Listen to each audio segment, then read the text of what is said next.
Hi, Jody. That's exciting. It's funny because I always thought I would do labor and delivery, but ended up not going into that specialty, but I always wanted to.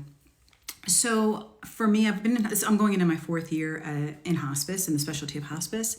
And I think the advice that I would give would be first, it's an interesting transition. So I would say give yourself time to learn.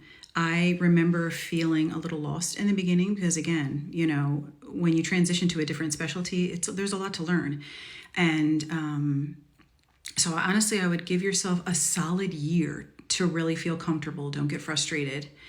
And I think the second piece of advice I would give would be to just make sure that you take a lot of time for self-care and your mental health, because the specialty of hospice is incredibly rewarding, but it can be very draining.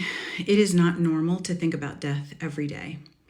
You're not supposed to. It's not healthy. We're just supposed to honestly go about our lives and live our lives and enjoy our family and, if you have children and, do all the things that you want to do. And we're not supposed to think about dying. That's not healthy. But when you're in hospice, you have no choice. You're faced with it almost every day that you work.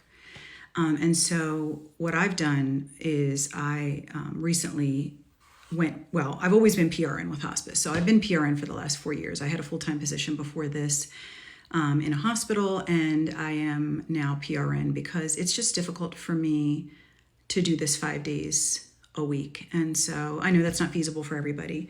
But even if you can't do that, I would say really be mindful and intentional about your self-care and make sure that you're taking the time to do the things that you enjoy and to de-stress and, all the things, massages or whatever it is that you need to do. And I know our company offers, support and, you can hop on calls and, they offer that support because it's tough. It's a tough specialty, but good luck. And if you have any questions or if you want to come back and share your experiences, please do.